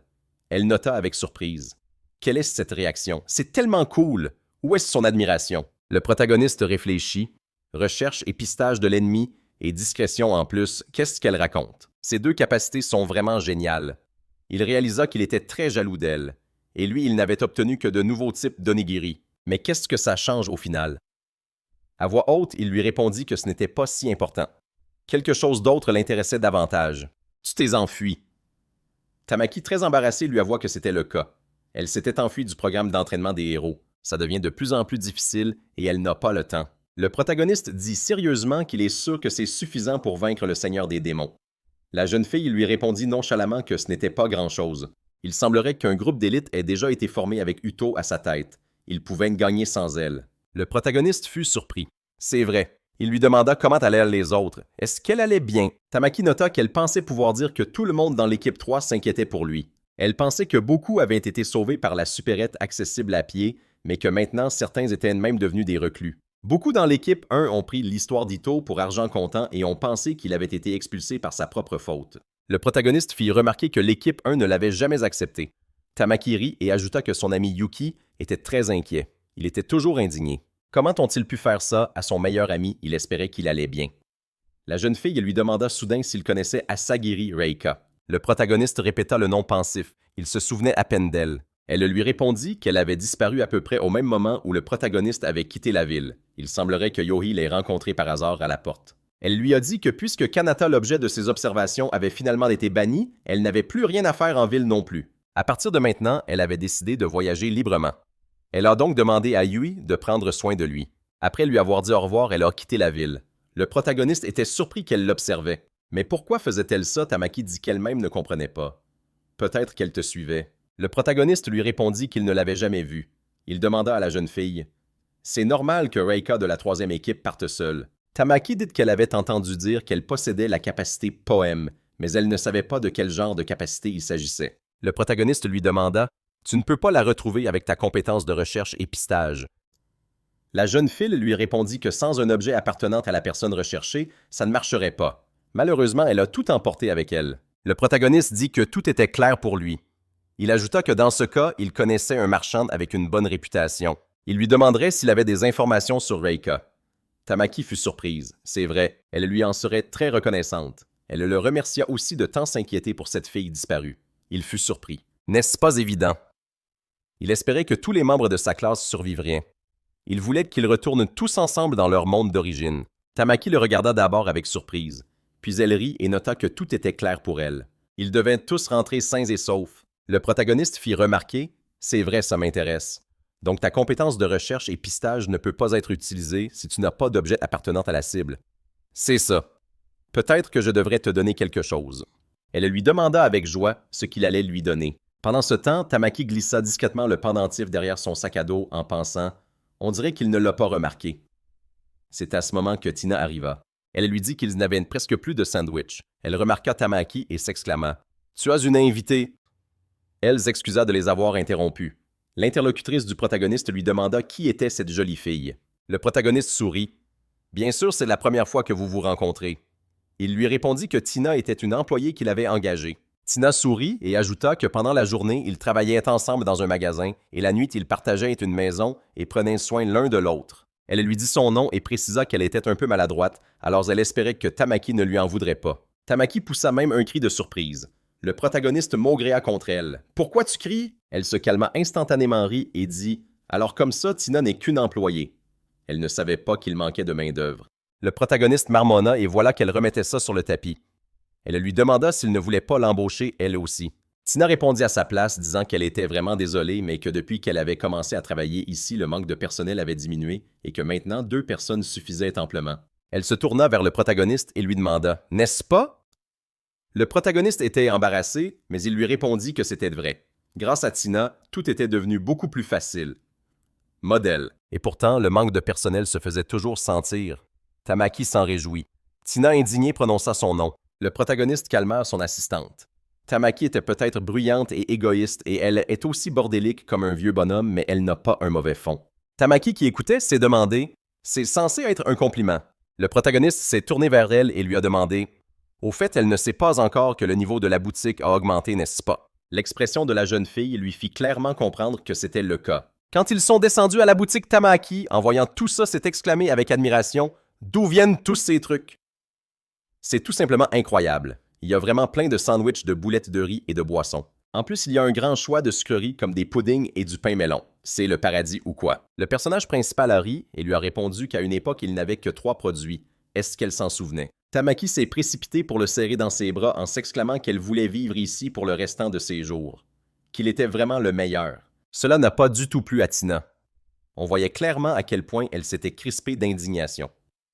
Tamaki s'est mise à courir partout dans la boutique en criant que c'était incroyable. Est-ce qu'ils ont un soda qui se marie parfaitement avec les frites? Surprise Tina, en observant les mouvements chaotiques de la jeune fille, a lâché « Oh mon Dieu! » Le protagoniste s'est contenté de ricaner. Pendant ce temps, Tamaki continuait de s'exclamer qu'elle allait tout goûter. Le protagoniste a dit à Tina que sa camarade de classe était très amusante. La jeune fille a noté avec étonnement « Ça c'est sûr. » Le protagoniste a poursuivi. Malgré son excentricité, elle prend toujours soin de nos camarades de classe et de moi. J'espère que tu t'entendras bien avec elle, toi aussi. Tina a souri et lui a dit qu'elle le ferait. Elle s'est excusée auprès de lui d'avoir été grossière avec elle un peu plus tôt. Après tout, c'est sa meilleure amie. C'est un grand honneur pour elle d'avoir la chance de rencontrer des héros d'un autre monde. Tamaki a dit qu'à partir de demain, elle travaillerait dur pour qu'ils puissent compter sur elle. Le lendemain, après avoir travaillé un petit moment, Tamaki a suggéré de faire une pause. Elle était morte de fatigue. Le protagoniste a fait remarquer que c'était un peu rapide. En regardant l'horloge, il a dit qu'il n'y avait pas de clients, donc qu'il pouvait effectivement faire une pause. Pour une raison quelconque, il lui semblait qu'il y avait moins de clients que d'habitude aujourd'hui. Tina lui a dit qu'elle allait fermer la porte. Le protagoniste l'a remercié. Soudain, elle a dit qu'il y avait un client dehors. Le protagoniste lui a demandé de répéter. Il a regardé vers la porte et a été surpris d'apercevoir la chef du district. C'était donc Melty, la chef du district, qui était venue à sa boutique. Le protagoniste pensa que, bien qu'on l'appelle ainsi, il n'y avait pas de véritable division administrative dans le monde extérieur. C'est une doyenne qui organise souvent les réunions des résidents. Le protagoniste et ses assistantes l'ont installé à une table et lui ont servi leur spécialité. La femme a fait remarquer que ses frites étaient vraiment délicieuses. Elle les adorait. Le protagoniste a souri en pensant qu'elle était douce et amicale. Melty était aimée de tous les habitants. On l'appelle la chef du district et la mère du quartier d'au-delà du mur. Melty les a remerciés pour leur hospitalité. Le protagoniste lui a dit qu'il lui était très reconnaissant de l'avoir accepté, lui un nouveau venu. La femme lui a répondu Il était devenu une personne indispensable dans le quartier, c'était donc à eux de lui être reconnaissants. Elle lui a demandé s'il voulait lui présenter ses employés. Tamaki s'est exclamé qu'elle était ravie de la rencontrer. La jeune fille a décliné son identité et a précisé que tout comme le protagoniste, elle était une héroïne venue d'un autre monde. Melty en a été très surprise et a dit que c'était un grand honneur pour eux d'accueillir 2 héros dans la zone du mur extérieur. Tina a modestement remercié Melty de prendre soin d'eux. La jeune fille s'est présentée à son tour. Le protagoniste a pensé que Tina était nerveuse à l'idée de révéler qu'elle venait du centre-ville. Melty a pris la main de la jeune fille et lui a dit qu'elle était un véritable ange. On lui avait dit depuis longtemps qu'une adorable jeune fille travaillait ici. Elle était très heureuse de rencontrer enfin cette fameuse Tina dont elle avait tant entendu parler. La jeune fille a regardé la femme surprise. Elle l'a remerciée et a ajouté qu'elle était également ravie de la rencontrer. Le protagoniste a souri et l'a remercié d'avoir trouvé le temps de venir les voir aujourd'hui. Avait-elle quelque chose à lui demander? La femme lui a répondu. En fait, elle était venue leur annoncer quelque chose d'important. Elle l'a regardé avec pitié et a dit qu'elle voulait qu'il quitte cet endroit avec sa boutique immédiatement. Elle a ajouté qu'elle était sincèrement désolée. À cet instant, Zariel a déclaré qu'il soutenait cette décision. Le protagoniste, qui n'avait pas eu le temps de se remettre de la surprise, fut encore plus stupéfait. Mais depuis quand était-il là, lui? Honnêtement, son arrivée soudaine a fait frissonner l'assistante du protagoniste. L'homme lui a répondu. Il était tellement absorbé par la conversation qu'il ne l'avait même pas remarqué. Il était donc simplement entré par la porte. Il a souri et a fait remarquer que la chef et Tina étaient comme toujours magnifiques. En apercevant Tamaki, il a été surpris. Eh bien, on dirait qu'avant même que j'ai eu le temps de m'en rendre compte, le nombre de jolies fleurs a encore augmenté. Tamaki a ri surprise. Des fleurs Melty s'est tournée vers Zeul et lui a dit qu'il arrivait au bon moment. Elle s'adressait au protagoniste. L'homme s'est excusé penaudement et lui a demandé de reprendre leur conversation. Melty a expliqué au protagoniste que pour éviter tout malentendu, elle tenait à préciser que c'était avant tout nécessaire pour sa protection et celle de la boutique. Elle aimerait qu'il quitte cet endroit temporairement. Le protagoniste a demandé confus. Pour ma protection et celle de la boutique, elle a poursuivi. Un dragon de terre géant vit dans cette région depuis des temps immémoriaux.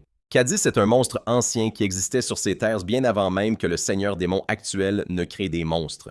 D'habitude, il niche au plus profond des montagnes et dort paisiblement. Mais une fois tous les 4 ans, il descend des montagnes en quête de nourriture. Le protagoniste s'est exclamé surpris. Qu'est-ce qu'elle venait de dire? Pourquoi ne lui en parlait-elle que maintenant, plusieurs mois après son arrivée dans la zone du mur extérieur? Son indignation a même mis Zeul mal à l'aise. Il pensait que le protagoniste était au courant. L'homme a ajouté « L'immense mur de la ville est aussi une défense contre ce féroce dragon de terre. » Le protagoniste a pensé « Alors le fait que les nouveaux doivent vivre à l'extérieur est une précaution contre le dragon de terre. » D'une certaine manière, ça n'avait pas l'air si grave. Il a fait remarquer « Bon, ce dragon de terre nommé Cadis va attaquer. Mais qu'en est-il des habitants à l'extérieur du mur?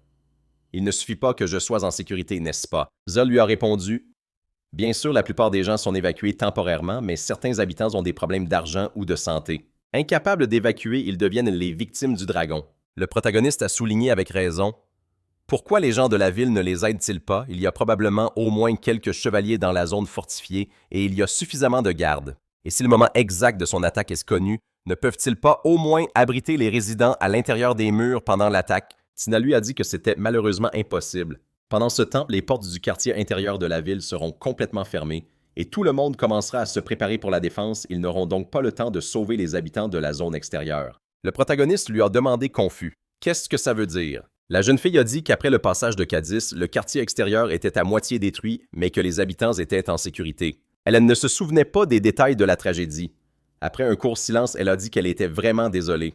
Le protagoniste a posé sa main sur la sienne et a fait remarquer que, bon, il devrait revenir au sujet initial. Melty lui a dit qu'il avait raison. Elle a ajouté qu'ils avaient reçu des informations selon lesquelles Cadis s'était réveillé et se dirigeait déjà dans leur direction. Sous la direction de Zeul et de ses subordonnés, l'évacuation des résidents de la zone extérieure du mur a commencé. Le protagoniste a pensé « C'est donc pour ça qu'il n'y a pas beaucoup de clients aujourd'hui. » La femme a dit « Cadis pourrait attaquer cette zone cette nuit. » Elle a baissé la tête et s'est excusée d'un ton coupable pour ce départ si soudain. Melty a dit « Les gens d'ici ont toujours vécu dans la pauvreté et avaient du mal à joindre les deux bouts. Cependant, avec l'ouverture de ta boutique, leur niveau de vie s'est amélioré et maintenant tout le monde peut partir avec le sourire. » Elle a mis sa main sur sa poitrine et l'a remercié, le héros de la supérette. Zeul a fait remarquer qu'il était sûr que tous les habitants voulaient qu'il soit en sécurité. Par conséquent, il lui a demandé d'évacuer sur le champ puis de revenir ici une fois Cadis parti. Tamaki a regardé le protagoniste avec inquiétude et l'a appelé par son nom. Le protagoniste lui a dit de ne pas faire cette tête. Il voulait le promettre, mais pour l'instant, leur adversaire est le monstre principal du jeu. Pourtant, il ne pouvait pas laisser les choses comme ça. À ce moment-là, Tina a posé sa main sur son poing et l'a regardé d'un air entendu avec un sourire. Il l'a appelé par son nom et elle a souri lui faisant savoir qu'il avait pris la bonne décision. Il s'est tourné vers tout le monde et a dit qu'il avait tout décidé. Zell s'est exclamé « C'est génial! Je vais ordonner à mes subordonnés de vous mettre en sécurité immédiatement. Si vous partez maintenant, tout ira bien. » Le protagoniste a regardé tout le monde à lever sa main au poing serré et a dit « Moi, le héros de la supérette du coin, je vais vaincre ce dragon de terre nommé Cadis. » Zell a d'abord ri et a fait la remarque « C'est génial! » Puis comme les autres, la signification de ce que le protagoniste venait de dire l'a frappé. Ils l'ont tous regardé stupéfait. Qu'est-ce qu'il venait de dire? Seul Tina le regardait avec un sourire. Quand tout le monde a retrouvé la capacité de penser normalement, Tamaki a cité sa phrase avec irritation et lui a demandé « Tu croyais que ça allait nous émouvoir peut-être? » Le protagoniste a fait une remarque surpris. Il ne s'attendait pas du tout à une telle protestation. Prenant une décision héroïque, il a ajouté « Bien que cela n'ait pas d'importance, le protagoniste s'est tourné vers Zell perplexe et lui a demandé s'il pouvait lui parler des caractéristiques et de l'apparence générale du dragon. L'homme a hésité et a dit qu'il ne comprenait même pas les caractéristiques du dragon dont il venait d'apprendre l'existence. Et pourtant, il affirmait qu'il allait le vaincre. Cadis s'est précipité en avant avec ses membres massifs. C'était un dragon de terre musclé et puissant. Son corps vert était recouvert d'une carapace dure d'épaisses écailles et de fluides corporels spéciaux. Il pouvait résister à la magie et aux coups d'épée sans la moindre égratignure. C'est pourquoi on lui a donné le nom de Cadis en guise d'avertissement. La situation était devenue incontrôlable et l'armée ne savait plus quoi faire. Le protagoniste dit d'un air songeur « Je vois ». C'était un dragon sacrément coriace avec tout un arsenal de résistance. Tamaki s'exclama que même des héros ne pourraient rien y faire. Il avait un plan. Tina le regarda surprise. Le protagoniste annonça qu'il avait une idée. Il était tout à fait possible que ça marche même s'il ne l'avait pas encore essayé. Zell le dévisagea perplexe. Le protagoniste expliqua qu'il voulait remercier les habitants de la zone du mur extérieur de lui avoir offert un endroit où il se sentait bien, mais que pour que son plan fonctionne, il aurait besoin de leur coopération. Il regarda tout le monde avec détermination et poursuivit. « C'est peut-être risqué, mais je vous demande de me prêter main forte. » Tina s'approcha de lui la première. Elle lui dit qu'elle défendrait toujours les intérêts de ceux qu'elle protégeait. Elle ajouta qu'elle croyait en lui le héros et qu'elle serait heureuse de l'aider. Tamaki s'exclama qu'elle en était aussi. Elle croyait vraiment en lui. De plus, elle avait promis de le protéger, alors elle l'aiderait aussi. La jeune fille ajouta qu'ils étaient amis depuis longtemps et qu'elle n'avait donc pas le choix. Melty s'approcha également et dit qu'elle n'avait pas de capacité spéciale comme lui, mais qu'elle pouvait s'occuper des blessés. Le protagoniste sourit et remercia ses amis. Zell lui doutait. Il ne savait même pas quoi faire. Et si tout tournait mal à cause de lui, le protagoniste lui répondit que s'il l'aidait, alors lui, le protagoniste, l'aiderait en retour. Zell dit avec résolution « Bon, dans ce cas, tu vas me révéler ton plan secret pour détruire Cadis. » Quelque temps plus tard, alors que la soirée était déjà bien avancée, un des guerriers informa le protagoniste que les préparatifs étaient terminés. Il ne restait plus qu'à allumer les torches une par une. Le protagoniste remercia tout le monde du fond du cœur et leur demanda d'évacuer ceux qui avaient terminé le travail. Les gens lui répondirent qu'ils acceptaient sa demande. Le protagoniste repensa à son plan.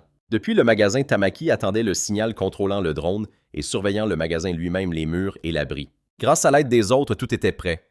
Maintenant, tout dépendait de sa capacité à gérer la situation. Transpirant sous la tension, le protagoniste comprenait la responsabilité qu'il avait endossée. Il scrutait l'horizon avec attention et pensa « Où est ce monstre? J'aimerais qu'il se montre enfin. » Le protagoniste se dit que jusqu'à présent, il avait réussi à s'en sortir, mais cette fois, il allait devoir affronter un puissant dragon. Il regarda sa main. Serait-il capable de le vaincre une fois face à lui? Et si ça ne marchait pas, et s'il ne faisait que mettre tout le monde en danger? Il n'en avait pas le droit. Tina s'approcha de lui et lui demanda avec anxiété « Est-ce que ça va? » Le protagoniste lui avoua. Pour être honnête, il avait très peur. La jeune fille dit d'une voix apaisante « Avec notre aide, tu vas certainement y arriver. » Le protagoniste eut un petit rire. Sa confiance lui faisait du bien. Elle dit « Eh bien, dans ce cas, je vais te dire les mots magiques. » Il répéta surpris « Les mots magiques. » La jeune fille posa sa main sur la sienne et dit « Même si tu fais une erreur et que le monde entier te déteste ou se détourne de toi, je serai toujours à tes côtés. Alors n'aie pas peur de l'échec. » Elle posa une main sur sa poitrine et le regardant avec des yeux pleins d'amour, elle poursuivit. « Peu importe que tu sois bon courageux ou le plus lâche des hommes, je l'accepterai et je te protégerai. » Le protagoniste la regarda hypnotisé. Tina sourit et lui demanda « Alors comment ça va? Ça te soulage? Le protagoniste serra le poing et lui répondit que oui. Il la remercia et ajouta que c'était la meilleure des magies. Ils allaient y arriver, c'était sûr. Tina le regarda avec un air angélique. Soudain, Tamaki leur annonça que Cadis était arrivé. Le protagoniste regarda le monstre approcher et dit « Le voilà ». Le dragon était exactement comme Zol l'avait décrit. Le protagoniste dit à Tamaki de commencer à guider le monstre avec le drone. La jeune fille lui répondit qu'elle avait compris. Elle se mit au travail. Le bourdonnement du drone intéressa le dragon. Il leva la tête pour voir ce que c'était. Le protagoniste dit à Tina « Ce dragon de terre est bien plus grand que ce que je pensais. » À ce moment-là, Tamaki lui cria que le dragon était tombé dans le piège et qu'il poursuivait le drone. Elle ajouta qu'elle attendait des félicitations. Le protagoniste poussa un soupir de soulagement. Ils avaient réussi. Tamaki s'exclama « On va relever le défi. Même si notre adversaire est immense. À vrai dire, j'ai déjà les genoux qui tremblent. » Le protagoniste répondit que tout irait probablement bien. Le protagoniste pensait que le magasin ne devait pas être beaucoup plus petit que le corps gigantesque du monstre. Il voulait croire qu'il résisterait quand même à la collision. Mentalement, il a demandé à son magasin de ne pas le laisser tomber. Le protagoniste a prévenu ses alliés de se préparer à l'impact. Elles se sont plaquées contre le mur et se sont immobilisées dans l'expectative. Elles n'ont pas eu à attendre longtemps. Le dragon frappa avec une telle force que les amis furent projetés du mur comme des balles. Le protagoniste demanda à ses amis si elles allaient bien. C'est Tamaki qui a été la plus touchée, mais elle a dit que ça avait l'air d'aller.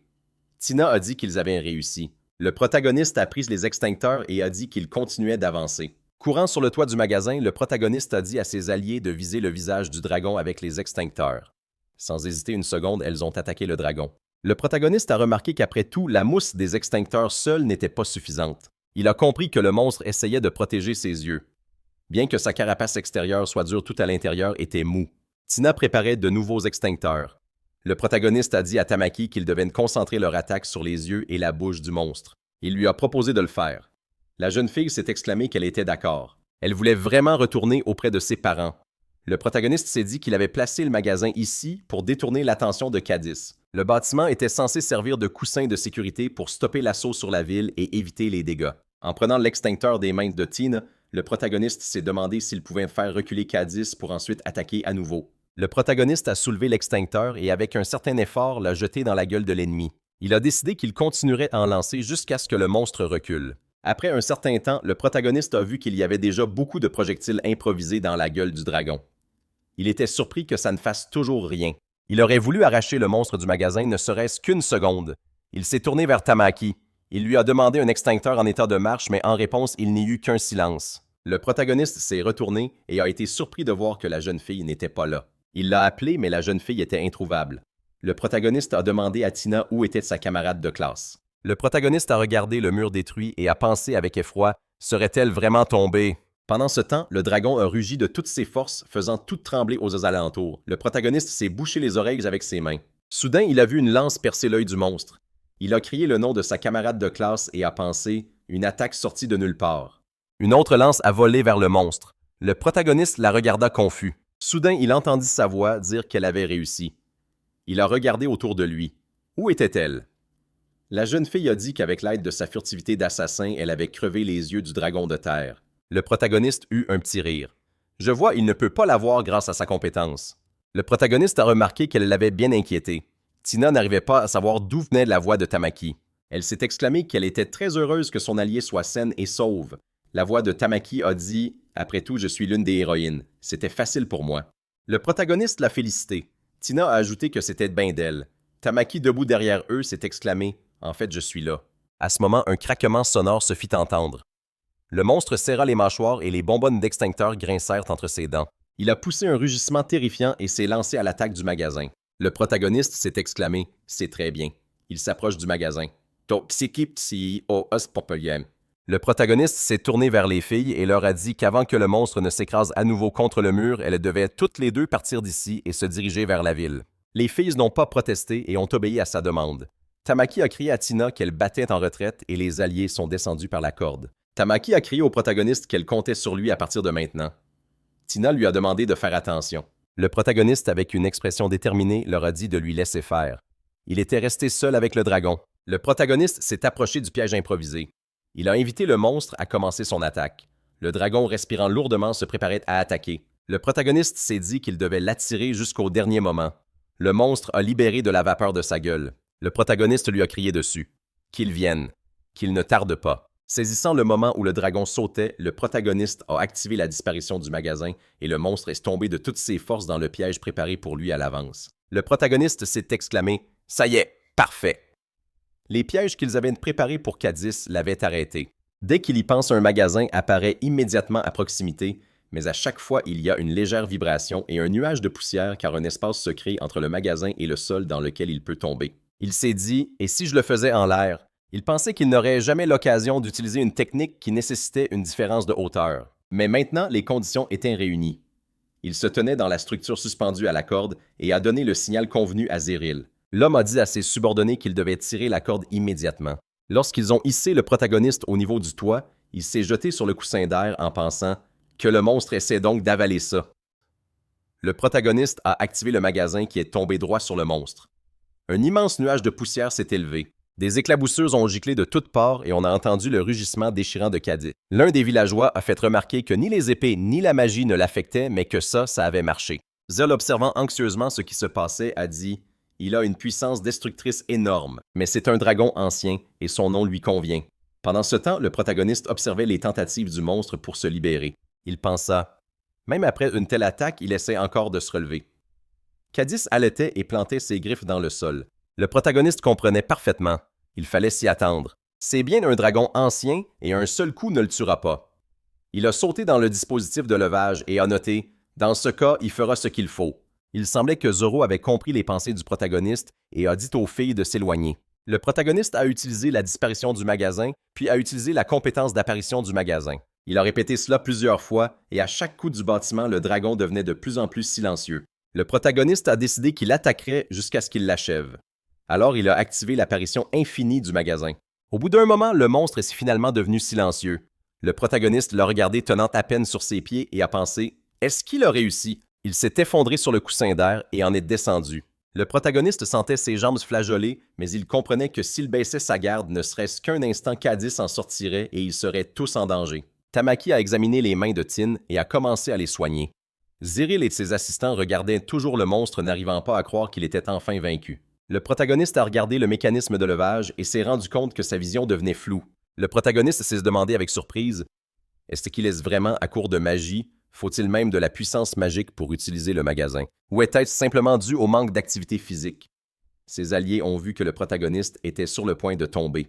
Ils s'inquiétaient pour lui. Il s'est tourné vers ses alliés et est tombé. Ses amis l'ont appelé inquiet. La dernière chose qu'il a murmuré avant de perdre connaissance, c'était de leur demander pardon. Le protagoniste a vu une ville détruite, une mer de sang et des gens criant à l'aide. Un petit garçon secouait sa mère, lui demandant de se réveiller. Il a entendu quelqu'un l'appeler. En ouvrant les yeux, le protagoniste fut surpris. Tina, Tamaki, les filets le regardaient avec inquiétude. Le protagoniste a essayé de se lever et leur a demandé ce qui était arrivé à Gadiz. Tamaki lui a dit de se calmer et de ne pas se lever si brusquement. Tina a touché son épaule avec sa main bandée et a dit qu'il avait réussi, lui montrant le monstre vaincu. Elle a ajouté « C'est vraiment incroyable ». Le protagoniste a entendu les habitants se réjouir. Ils criaient que les héros du mur extérieur avaient vaincu Cadis. Les filles se sont jetées sur lui dans un élan d'émotion et se sont exclamées joyeusement « On l'a fait! On l'a enfin fait! » Le protagoniste a réalisé que ce jour-là, les malheurs de longue date du mur extérieur avaient pris fin. Cadis, l'ancien dragon de terre, était vaincu. Quelques jours après la défaite de Cadis, la ville était d'humeur festive. Il semblait que non seulement les habitants, mais la ville elle-même célébraient la victoire. Tous les habitants à l'intérieur comme à l'extérieur des murs sont sortis de leur maison, ont bu et se sont félicités les uns les autres. Les amis du protagoniste étaient également très heureux de la victoire. Vêtues de robes amples avec des couronnes de fleurs sur la tête, elles dansaient sauvagement sur du folklore local. Mais le protagoniste malheureusement était épuisé et il a dormi dans sa supérette pendant plusieurs jours. En parlant de déception, il y avait une autre chose à laquelle il pensait d'un air abattu.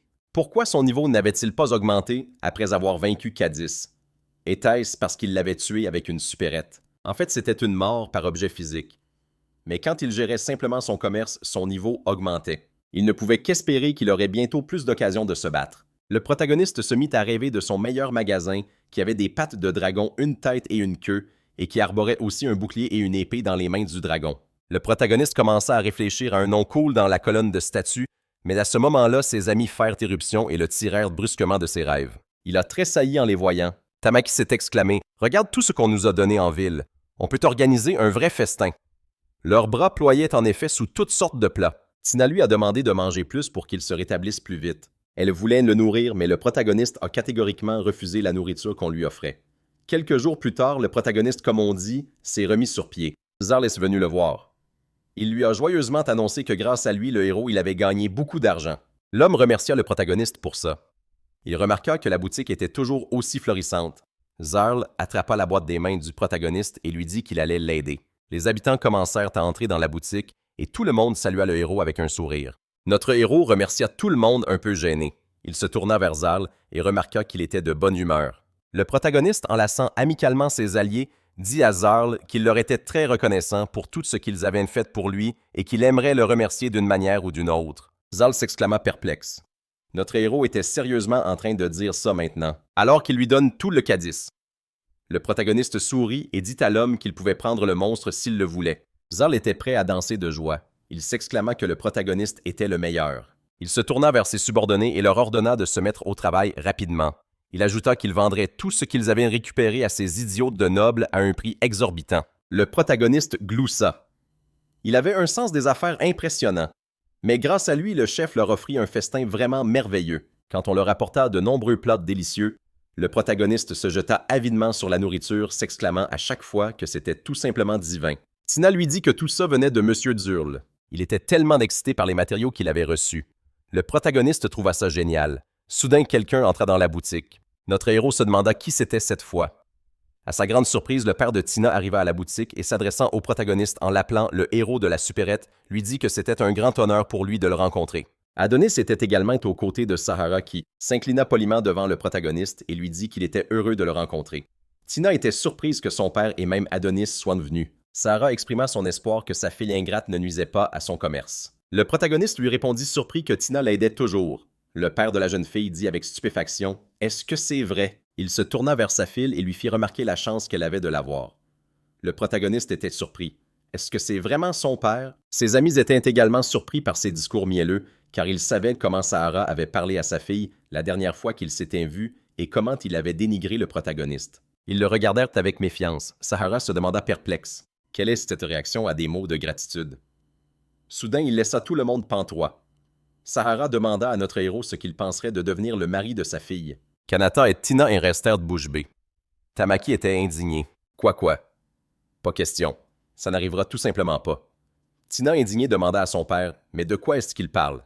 Il y ajouta qu'il faisait fuir les clients.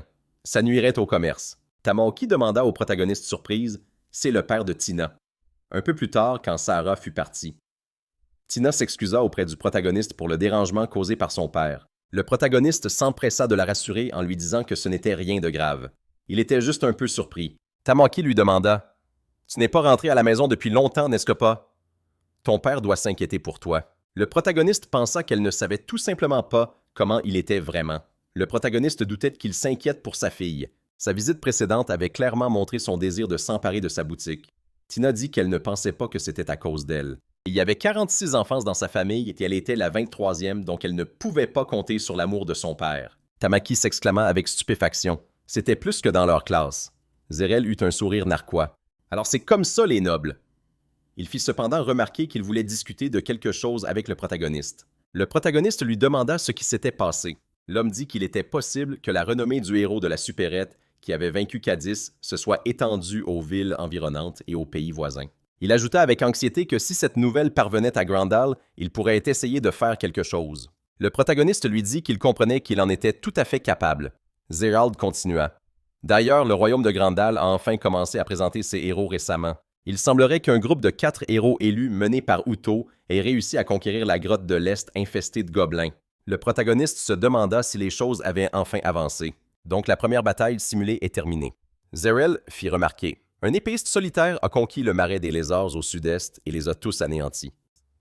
Le protagoniste s'exclama surpris. Seul, c'est tout simplement impossible. L'homme était d'accord avec lui. Après tout, les lézards sont bien plus puissants et représentent une menace bien plus grande. La rumeur dit qu'un héros épéiste est le candidat le plus probable pour vaincre le Seigneur des Ténèbres. Tamaki se mit à rire. Par héros épéiste, il veut dire Shiori. Wow, trop cool! Le protagoniste prononça le nom de sa camarade de classe et pensa qu'elle était membre d'un club de jeux vidéo et une experte en FPS. Il avait l'impression qu'elle était plutôt du genre solitaire et qu'elle n'aimait pas jouer en groupe avec d'autres personnes. Est-elle aussi un loup solitaire dans ce monde? Zer se mit à rire et fit remarquer que lorsque les exploits des vaillants héros du royaume atteindraient d'autres pays, si la rumeur se répandait qu'ils avaient vaincu le légendaire dragon de terre que les autres refusaient d'exterminer, toute l'attention se porterait sur eux et ils n'en avaient pas besoin. Le protagoniste lui demanda confus ce qu'il y avait de si drôle. Il réfléchit un instant puis se tourna vers l'homme lui disant qu'il avait une faveur à lui demander. Zerel lui répondit qu'il ferait n'importe quoi. Un instant plus tard, le protagoniste lança un drone de reconnaissance et marmonna qu'ils étaient arrivés plus tôt que prévu. Il utilisa les informations qu'on lui avait données et avec l'aide de Zer signala à Grandal l'emplacement du héros depuis la boutique. Cependant, sa boutique se trouvait maintenant à la périphérie de la ville. Quand il informa ses alliés qu'il quittait la ville, Tamaki lui demanda surprise « Pourquoi tu fais ça ?» Le protagoniste lui répondit « Il aimait beaucoup cet endroit et ne voulait pas partir lui-même, mais quelqu'un était à sa recherche. Si les poursuivantes de Grandel venaient le chercher, il dévasterait de la ville. Il ne voulait pas entraîner les habitants dans ses problèmes, surtout maintenant que la menace d'une attaque de Cadiz était écartée. » Tamaki dit d'un air abattu qu'elle était désolée. Ils étaient devenus si proches de tout le monde ici. Le protagoniste était d'accord avec elle sur ce point. Il fit remarquer que maintenant que les portes de la ville étaient ouvertes, plus de nourriture serait livrée sur le territoire de la muraille extérieure. Le fossé entre les riches et les pauvres se réduirait. Et pourtant, il pensait qu'il serait juste de distribuer les marchandises du magasin à tout le monde. Elle leur serait utile pour le moment. Tina dit d'une voix chaleureuse qu'elle était sûre que les habitants de la muraille extérieure se sentiraient soulagés. Le protagoniste fit remarquer que Grandel n'aurait plus besoin de cette ville une fois qu'il serait parti. Mais si quelqu'un prenait les habitants de la ville en otage, cela pourrait devenir un problème. Zeril lui dit de ne pas s'en faire. Même eux éviteraient d'utiliser des civils à un moment aussi critique. S'ils le souhaitaient, ils pourraient engager des mercenaires des murailles intérieures avec l'argent qu'ils lui avaient donné.